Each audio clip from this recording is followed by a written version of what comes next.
La luz de la mañana se filtraba por las cortinas de seda de mi apartamento, pintando el suelo de madera con franjas doradas. Era una promesa silenciosa de todo lo bueno que estaba por venir, y en ese entonces, mi vida rebosaba de promesas cumplidas. Mi carrera como arquitecta de interiores estaba en su apogeo. Acababa de terminar el proyecto del nuevo hotel boutique en el centro y las críticas eran fabulosas. Cada fibra de mi ser sentía la gratificación de un trabajo bien hecho, de un camino forjado con esfuerzo y pasión. Pero el verdadero sol de mi existencia, por más dulce que fuera el éxito profesional, era Javier. Su risa, el modo en que sus ojos se arrugaban cuando sonreía, la calidez de su mano entrelazada con la mía. Faltaban solo 3 semanas para nuestra boda. 3 semanas para decir, sí, acepto, al hombre que no solo era mi amor más profundo, sino también mi mejor amigo, mi confidente, mi roca. Nuestras conversaciones nocturnas giraban en torno a los últimos detalles, las flores, el menú, la lista de invitados. Cariño, ¿estás segura de que tu tía abuela Matilde estará cómoda lejos de la pista de baile? Con su artrosis, me preguntó Javier una noche, sus gafas resbalando por la nariz. Me reí. No te preocupes, mi amor. Mamá ya ha hablado con ella. Dijo que lo importante es que estemos todos juntos, celebrando. Esa era nuestra vida, un torbellino de felicidad organizado. Mis padres, Ricardo y Carmen, eran un constante punto de apoyo. Al menos, así lo creía. Desde pequeña, me habían inculcado la importancia de la independencia y la disciplina, pero siempre con un trasfondo de amor incondicional. Estamos tan orgullosos de ti, Laura, me repetía mi madre, sus ojos brillando, cada vez que lograba un nuevo hito profesional. Has construido una vida maravillosa. Y ahora, con Javier, tienes todo lo que una persona podría desear. Mi padre, más reservado, asentía con una sonrisa enigmática, a veces añadiendo, bien hecho, hija. Has demostrado de que estás hecha. Parecían mis mayores animadores, mis pilares inquebrantables. Cristina, mi hermana menor, se había convertido en mi principal cómplice en la planificación nupcial. Estoy tan emocionada por ti, Lau, me dijo un día, mientras probábamos catálogos de velos. Vas a ser la novia más bonita del mundo. Y por fin tendré una excusa para ponerme ese vestido de dama de honor que me compré hace meses. Su entusiasmo era contagioso, y me hacía sentir aún más afortunada de tenerla a mi lado. Compartíamos secretos y risas, y parecía que nuestra unión era inquebrantable. El mundo entero parecía alinearse para mí. Tenía mi propio negocio en pleno auge, una cuenta bancaria considerable fruto de años de trabajo duro y decisiones financieras inteligentes, un apartamento con vistas al parque, y, sobre todo, tenía a Javier. Nuestros ahorros combinados nos permitían soñar con un futuro sin preocupaciones, una casa con jardín, tal vez viajar por el mundo antes de sentar cabeza definitivamente. La seguridad financiera, forjada con mi propio sudor y algunas inversiones astutas que mi padre había aprobado, era el colchón que nos permitía volar. Creía que mis padres estaban orgullosos de mi independencia y mi éxito, que mi capacidad para generar y gestionar mi propia riqueza era motivo de alegría para ellos, un signo de que había seguido sus enseñanzas. Esa mañana, mientras elegía mi ropa para mi cita con la wedding planner, miré mi reflejo en el espejo. Una sonrisa sincera se dibujó en mis labios. Sentía una plenitud que rara vez se experimenta. Todo era perfecto. Absolutamente perfecto. El día de mi boda se acercaba, y yo no podía pedirle más a la vida. Era la culminación de un sueño, la unión de 2 almas que se amaban, rodeados de una familia que, según yo, nos adoraba y apoyaba incondicionalmente. El universo entero parecía susurrarme, sí. Después de aquella mañana de introspección, cada día que pasaba parecía una pincelada más de color en el cuadro de mi vida perfecta. Los preparativos de la boda con Javier, mi Daniel el hombre de mi vida, ese arquitecto idealista y talentoso con el que compartía un universo de sueños y maquetas absorbían nuestra energía de la manera más deliciosa. Él, con su visión siempre enfocada en la estética y la funcionalidad, se encargaba de que cada detalle reflejara nuestra esencia, mientras yo, Acostumbrada a la precisión de las finanzas y la tecnología, me aseguraba de que los números y la logística estuvieran impecables. Imagina un espacio donde la luz lo inunde todo, Laura, me decía Javier, sus ojos brillando con la pasión que sentía por su arte, un lugar que respire nuestra historia, hecho para el amor, no para el espectáculo. Y sin embargo, el espectáculo era inevitable, casi intrínseco a nuestra realidad. Mis padres, Ricardo y Carmen, eran figuras prominentes en el intrincado mundo empresarial, los dueños y pilares de un influyente grupo financiero que había forjado su fortuna con la misma tenacidad con la que habían construido su reputación. Para ellos, mi boda no era solo la unión de dos almas, sino también una manifestación palpable de poder, una declaración de estatus y opulencia. La lista de invitados era un intrincado mapa de conexiones, de alianzas bancarias y contactos políticos. Cristina, mi hermana y mi gran confidente, a menudo bromeaba: ¿estás segura de que te casas tú, Laura, o es una cumbre empresarial encubierta? Y yo simplemente reía, sabiendo que su comentario venía de su amor por mí, no de un juicio. La wedding planner, una mujer de apariencia impecable y agenda apretadísima gracias a la reputación de mis padres, nos guiaba a través de decisiones que iban más allá de lo personal y se adentraban en lo diplomático. Señorita Laura, el salón de banquetes del Club del Lago no tiene comparación cuando se trata de albergar dignatarios y figuras de la élite, nos aconsejaba con una sonrisa profesional. Sus padres han insistido en que solo lo mejor es suficiente para la celebración de su hija. Mis padres, siempre tan meticulosos y, sí, quizás algo controladores, justificaban cada intervención en los preparativos como ayuda y apoyo incondicional. Y yo, en mi burbuja de felicidad y confianza, les creía. Creía que su insistencia en el tamaño de la orquesta o la complejidad del menú era simplemente una expresión de su inmenso amor por mí y por Javier. Mi padre, Ricardo, solía decirme: Laura, te hemos dado todas las herramientas para construir tu imperio. Esta boda es el broche de oro, la culminación de todo lo que representamos como familia.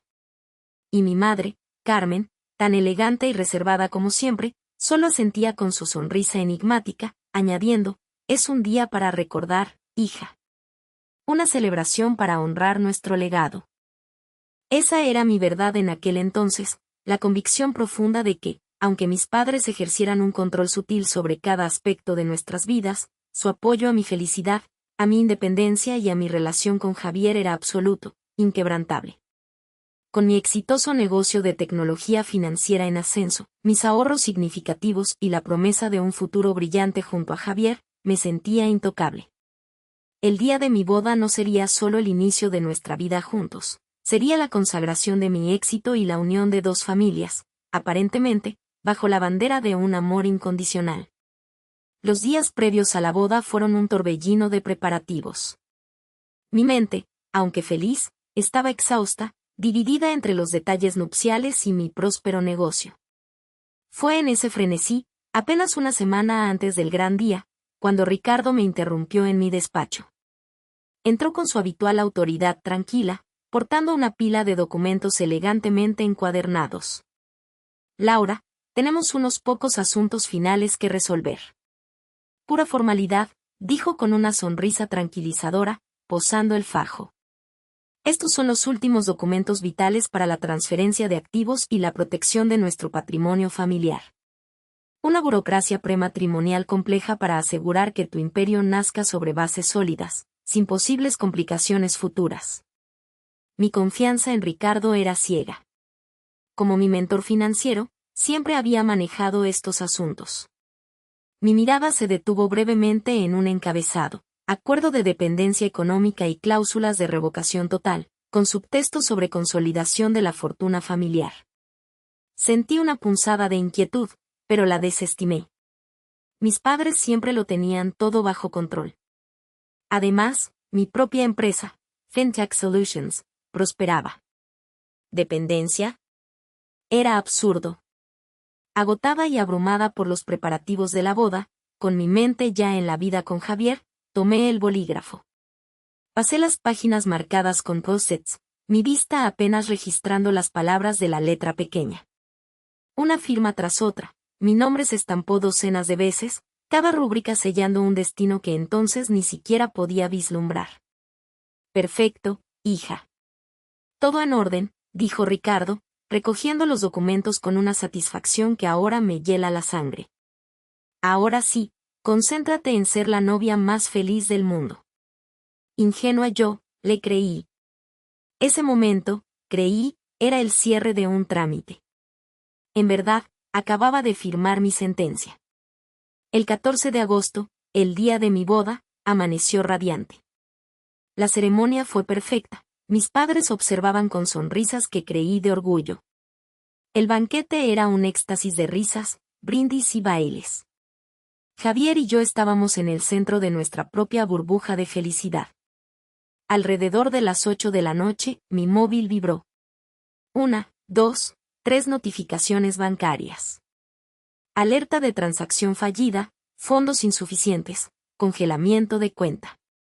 Eran mis cuentas personales, de inversión, de mi empresa. Un escalofrío me recorrió la espalda. Imposible. Busqué a Javier, le mostré el teléfono, mis manos temblaban. Él frunció el ceño. En ese instante, una de mis asistentes se acercó, el rostro pálido. Señorita Laura, acaban de llamar del banco. Hay un problema grave. Todas sus cuentas han sido congeladas. Por una orden judicial. Mis padres, los supuestos arquitectos de mi éxito, acababan de hundir mi barco el día de mi boda. El golpe fue directo al pecho. El acuerdo de dependencia económica que firmé sin leer, las cláusulas de revocación total, la verdad se clavó en mí con una claridad brutal. No era un error. Era una traición. Premeditada, fría, inconcebible, en el día que debía ser el más feliz. La ira, fría y cortante, comenzó a gestarse, sofocando el pánico. Miré a mis padres, que seguían sonriendo y brindando, ajenos a mi repentina agonía. En ese momento, Ricardo y Carmen ya no eran mis amados padres. Eran mis adversarios. Y la guerra acababa de comenzar. Apenas la fría furia comenzó a posarse en mi pecho, silenciando el pánico latente, la música pareció morir, y las risas se ahogaron. Una figura con traje impecable, que no reconocí de inmediato, se abrió paso entre la gente, con una carpeta bajo el brazo. Su voz, nítida y desprovista de emoción, resonó por el salón amplificado por un micrófono oculto que alguien debió pasarle. Perdonen la interrupción. Soy el licenciado Esteban Morales. Represento a los señores Ricardo y Carmen Vega. Un murmullo de confusión se extendió. Javier me apretó la mano, alerta. Con una frialdad glacial, el abogado prosiguió, desplegando papeles. Lamento informar que, por orden y voluntad de mis clientes, y en virtud de las cláusulas de revocación total presentes en el acuerdo de dependencia económica firmado por la señorita Laura Vega, todas sus cuentas bancarias personales, de inversión y empresariales, sus tarjetas de crédito, bienes raíces registrados a su nombre y fondos fiduciarios han sido irrevocablemente anulados y congelados con efecto inmediato. El golpe fue más devastador que cualquier puñetazo. Un coro de jadeos llenó el salón. Mis invitados, mi propia familia, mis amigos, todos me miraban con una mezcla de lástima y horror. El calor del champán se desvaneció, reemplazado por un frío gélido que se metía hasta los huesos. No era un error, no una auditoría, no un problema técnico. Era una sentencia pública. Una ejecución en la plaza del pueblo. Ricardo y Carmen, hasta ese momento con sonrisas petrificadas en sus rostros, avanzaron hacia el micrófono, tomando el protagonismo que siempre ansiaron. La voz de mi padre, Ricardo, cortó el aire como un cuchillo. Entendemos que esto es, desafortunado, comenzó, con un tono falsamente compungido. Pero ciertas decisiones deben tomarse.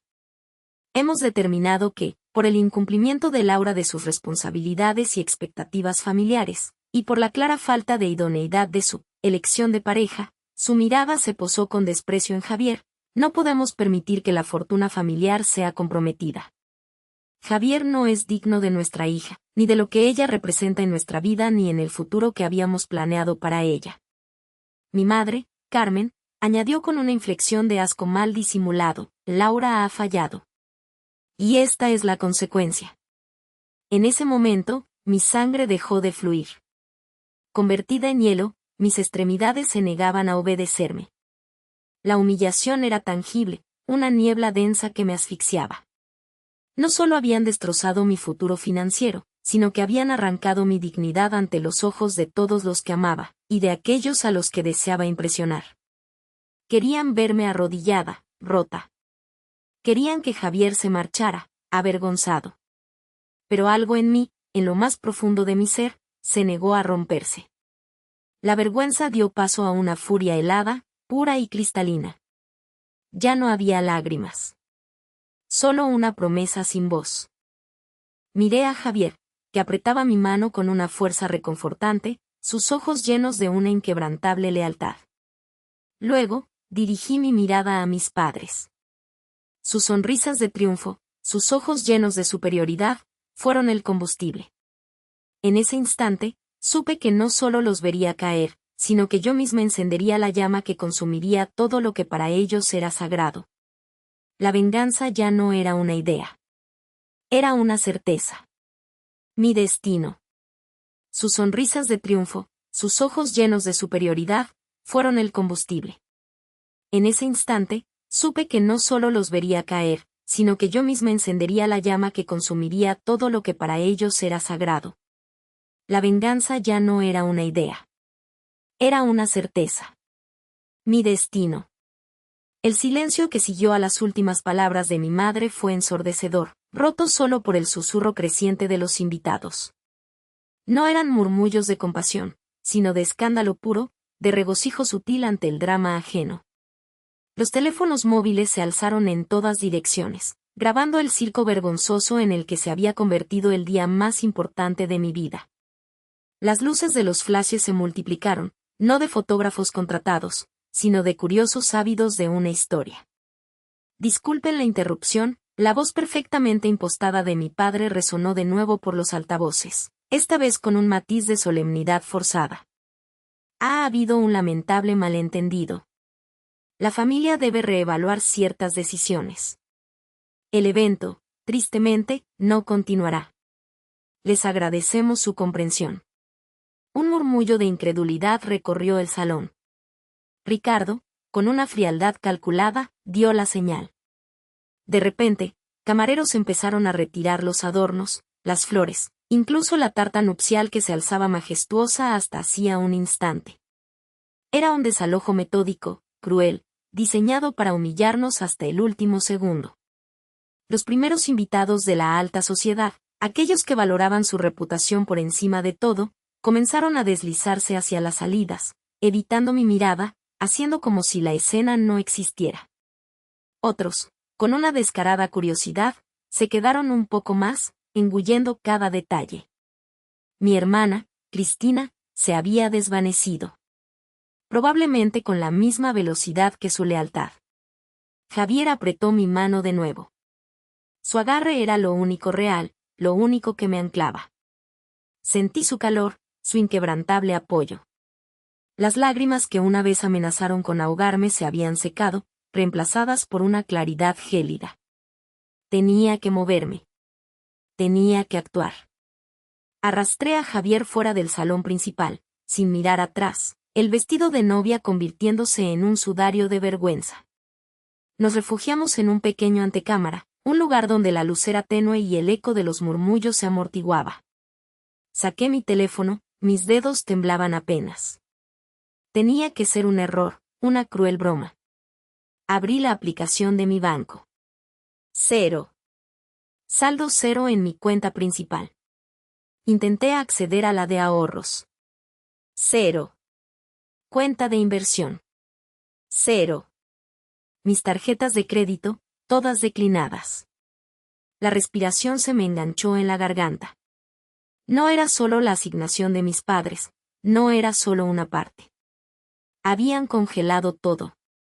Hasta el último céntimo, la última tarjeta de crédito, cualquier resquicio de independencia financiera había sido borrado. Estaba, literalmente, en quiebra. Despojada de todo. Justo en ese momento, mi teléfono vibró con una alerta de noticias. Una notificación encabezada con el logo del holding de mi padre. Con un nudo en el estómago, abrí el enlace. El título era un golpe directo al plexo solar, Grupo Soler, medidas urgentes para protección patrimonial ante malversación y despilfarro. Mis ojos se deslizaron por la pantalla. Era un comunicado oficial de la empresa de mi padre, pero el tono era venenosamente personal. Me acusaban directamente. Se alegaba que había habido irregularidades en la gestión de fondos significativos, que mi conducta financiera irresponsable y gastos superfluos ponían en riesgo la estabilidad del patrimonio familiar que se esperaba que yo, como heredera, protegiera. Decían que la congelación de mis cuentas era un acto necesario y prudente para salvaguardar los intereses de la familia y los accionistas, evitando un mayor despilfarro y posibles perjuicios económicos. Javier, leyendo por encima de mi hombro, soltó un gruñido. ¿Malversación? ¿Despilfarro? ¿De qué hablan? Eso es una calumnia, exclamó, indignado. Mis labios se curvaron en una sonrisa amarga que no llegó a mis ojos. Quería reír, pero el sonido que habría salido de mí sería el de una sirena rota. No era solo el dinero. Era mi reputación, mi honor, mi futuro. Mis padres no solo habían decidido desheredarme, sino que habían orquestado una campaña de difamación pública diseñada para destruirme por completo, para justificar su crueldad ante el mundo, para que nadie se atreviera a ayudarme. El pánico inicial dio paso a una calma aterradora. La furia helada que había sentido en el altar se intensificó, solidificándose en cada fibra de mi ser. No era un momento de desesperación, sino de revelación. Estaban jugando sucio. Muy sucio. Y si ellos podían jugar así, yo podía jugar 10 veces peor. Este era el fondo. Y desde aquí, solo había una dirección. Hacia arriba. Y hacia su ruina.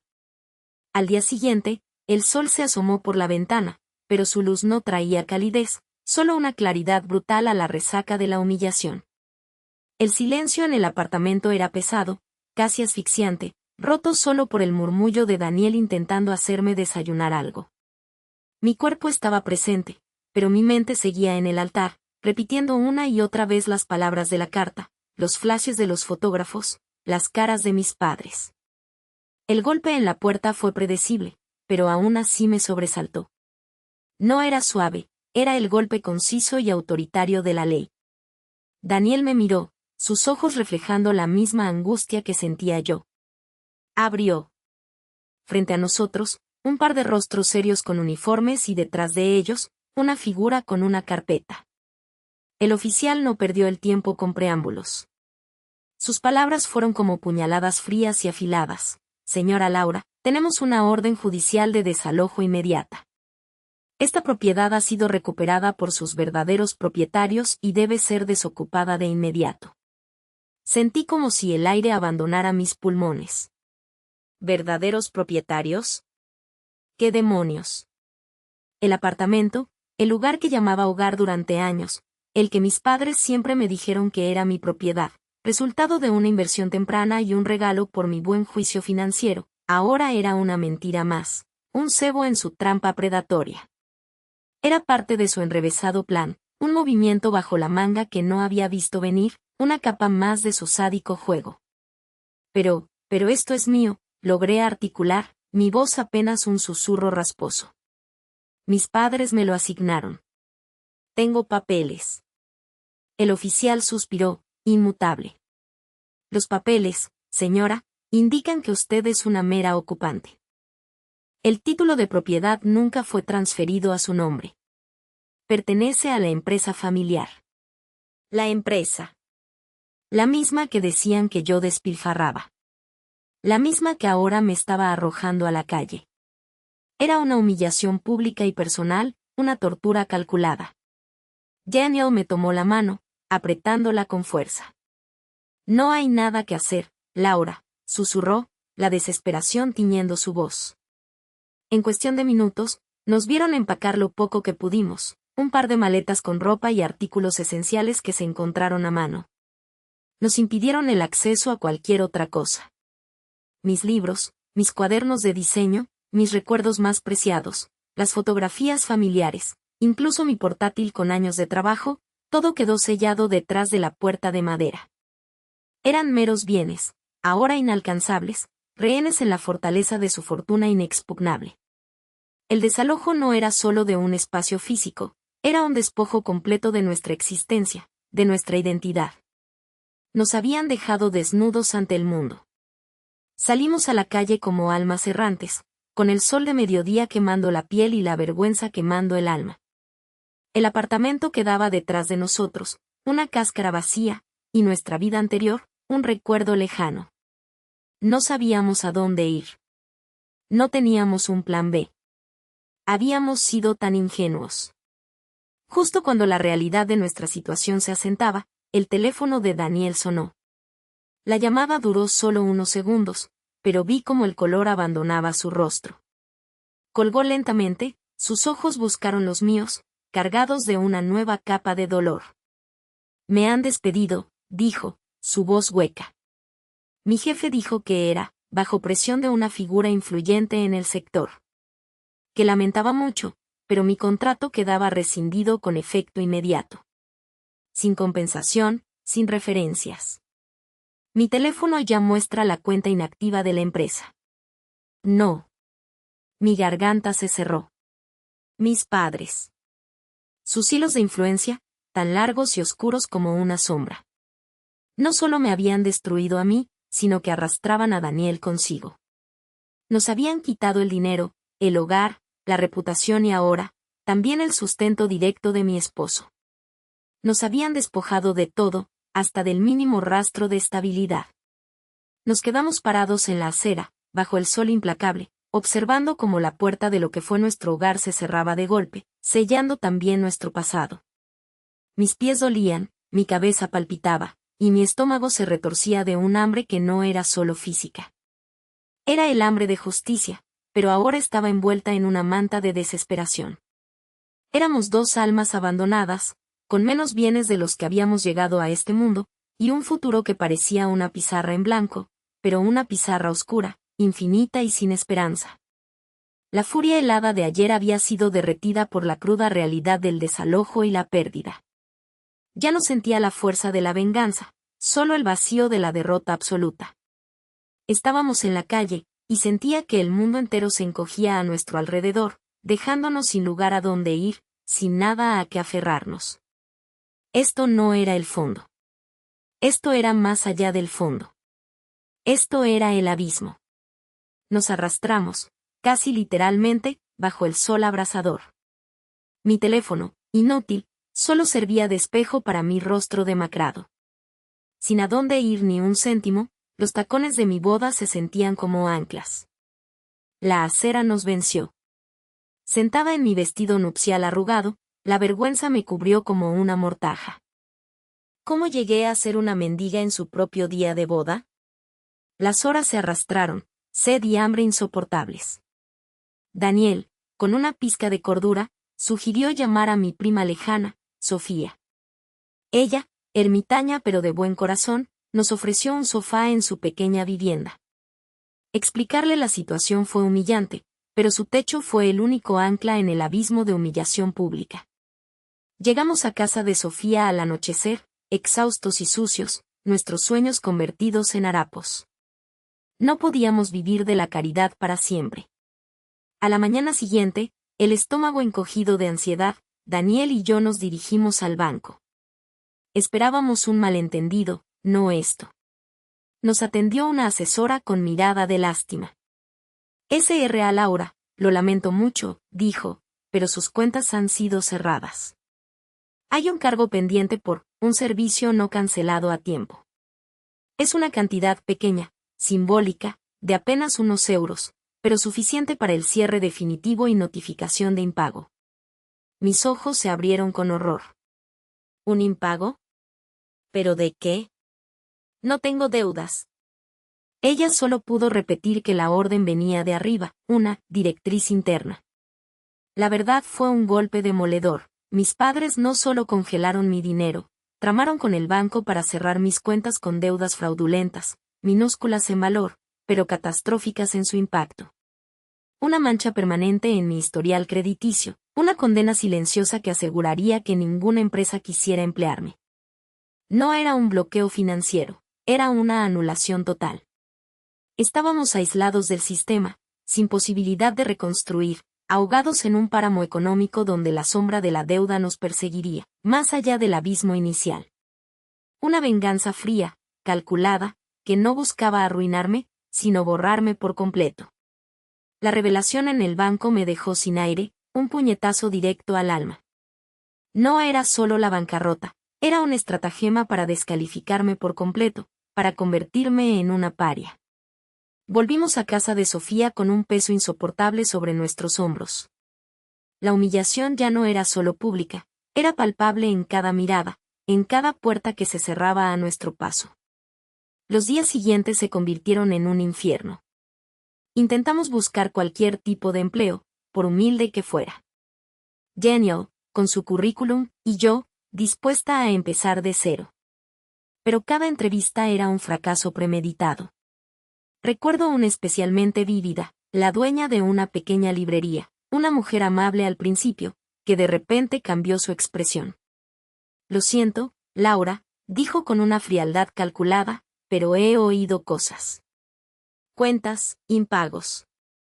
Una reputación que nos haría daño. Mi corazón se encogió. Era la sombra de mis padres, alargándose hasta el rincón más insignificante de la ciudad. No tardó en salir a la luz la campaña de difamación organizada meticulosamente por Ricardo y Carmen, con la probable ayuda de Cristina. El primer golpe vino a través de los programas matinales de chismes, los mismos que antes elogiaban mi boda perfecta. Ahora, mi rostro aparecía distorsionado en pantalla, acompañado de titulares sensacionalistas, la novia fugitiva, secretos oscuros y deudas millonarias, el escándalo de una familia acomodada. Hija malcriada derrocha fortuna familiar. Filtraban a la prensa versiones retorcidas de mi pasado, incidentes de adolescencia magnificados hasta el absurdo. Mi pequeño gasto en una fiesta de cumpleaños para mis amigos se transformó en orgías dispendiosas en mansiones alquiladas. Aquellas cuentas congeladas se volvieron millones malversados para caprichos personales. La narrativa era clara, yo, Laura, era una irresponsable, una derrochadora, una carga para su familia que finalmente la había repudiado. Envalentonados por el éxito mediático de su difamación, mis padres subieron la apuesta. Los detectivistas privados hicieron su aparición. Eran hombres y mujeres sombríos que nos seguían, discretos al principio, luego descarados. Nos esperaban a la salida del supermercado, nos veían a través de las ventanas de la biblioteca donde intentábamos usar Internet. Incluso se atrevieron a aparecer frente a casa de Sofía. No nos atacaban físicamente, pero su presencia era una tortura constante, una demostración de que no había escape. No podíamos buscar alquiler, porque alguien informaba a los propietarios sobre nuestra peligrosa situación financiera o nuestra inestabilidad. El acoso era un muro invisible que nos encerraba. Incluso Daniel, que siempre había sido mi roca, empezó a mostrar signos de desesperación. Su aspecto se volvió demacrado, sus ojos perdieron el brillo. El colmo llegó con las amenazas legales anónimas. Eran correos electrónicos sin remitente, notas dejadas bajo nuestra puerta, incluso llamadas silentes. El mensaje era siempre el mismo, implícito: no se les ocurra hablar. No se les ocurra defenderse. No tenemos inconveniente en destruirles por completo y sin dejar rastro. Nunca usaban nuestros nombres, era un impersonal, ustedes, pero el contexto era inconfundible. Querían silenciarnos. Impotentes y acosados, la idea de acudir a un abogado, de denunciar, se nos antojaba una quimera. ¿Quién nos creería? ¿Con qué dinero? La prensa ya me había juzgado y condenado. El sistema me había dado la espalda. Estábamos solos, desprovistos de dignidad, mendigando un rincón donde escondernos de la incansable persecución de quienes una vez juraron protegerme. Mi vida, la que conocía, había sido dinamitada, reducida a escombros por la mano de mis propios padres. En el fondo de ese pozo de humillación y desesperación, solo quedaba un eco, la sed de justicia. Los meses se arrastraban, cada día más pesado que el anterior, en una espiral descendente de agonía silenciosa. Aquella sed de justicia que me había asaltado en el fondo del pozo se había secado, transformada en una desesperación estéril, una apatía que me consumía por dentro. Ya no era solo la humillación pública o la pobreza, era el cansancio inherente de existir, de sentir que cada nuevo amanecer solo prometía otra dosis de la misma miseria. Caí en una depresión profunda, una oscuridad viscosa que se aferraba a mí como una segunda piel. Apenas me levantaba de la cama. El espejo reflejaba a una extraña, los ojos hundidos, la piel pálida, una delgadez que no era mía. Sentía una vergüenza insoportable. Era una vergüenza por mi situación, por haber caído tan bajo, por haber sido tan ingenua como para no ver la traición que se cosía bajo mi propio techo. Pero sobre todo, era una culpa lacerante hacia Daniel. Él seguía siendo, milagrosamente, mi pilar, pero veía como la vida también se le escurría entre los dedos. Sus hombros se encorvaban un poco más cada día, sus sonrisas eran ahora apenas una mueca, y aunque nunca me lo reprochó, sentía el peso de su sacrificio como una cadena alrededor de mi cuello. Me había casado con él para construir un futuro, no para arrastrarlo a mi infierno personal. Lo siento, Daniel, murmuré una tarde, viendo cómo preparaba una sopa rala con los pocos ingredientes que pudimos permitirnos. Tenía el semblante cansado, pero sus ojos, al encontrarse con los míos, aún irradiaban esa chispa de amor agotado. Él se acercó, se sentó a mi lado en el sofá mugriento de la sala de Sofía y me tomó la mano. No tienes nada que sentir, Laura. Esto es una prueba. Saldremos de esta. Juntos. Su voz era un hilo, pero su convicción, aunque menguante, era real. Intentaba mantener la esperanza, por los dos, pero yo era un pozo sin fondo. Me di cuenta de que su propia fe dependía de la mía, y yo no tenía nada que darle. Me había convertido en una carga. La idea de que pudiéramos vender nuestras pertenencias fue un débil resquicio de luz que se apagó casi tan pronto como apareció. Tal vez esto, mi vieja cámara, propuse un día, desenterrando del fondo de una caja el objeto que me había acompañado en tantos viajes. O el collar de oro que me regaló la abuela, dijo Daniel, aunque le doliera separarse de la única herencia familiar que conservaba. Salimos, con pasos lentos y la dignidad hecha jirones, a las casas de empeño más discretas de los barrios periféricos. La realidad nos golpeó con la crudeza del hielo. Esto, 50 euros, señorita, dijo un hombre con aspecto aburrido, examinando mi cámara profesional, valorada en miles. O oro de baja ley. 20 euros, y eso es por hacerle un favor, le dijeron a Daniel por su collar. Nos reímos, una risa amarga y hueca que dolía más que el llanto, ante la irrisoria insignificancia de lo que una vez consideramos valioso. Vendimos lo poco que pudimos, un anillo de plata, algunos libros de tapa dura, un viejo reproductor de música. El dinero apenas alcanzaba para un par de semanas de comida básica. Era una gota en el océano de nuestra miseria, una burla cruel a la idea de que pudiéramos reconstruir algo. Cada objeto vendido era otra capa de nuestra identidad arrancada, otro recordatorio de lo poco que éramos. Me sentía vacía, despojada de todo, incluso de la capacidad de soñar, de luchar.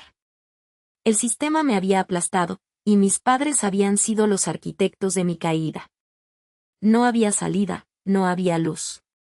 Solo quedaba la asfixiante oscuridad de la desesperación.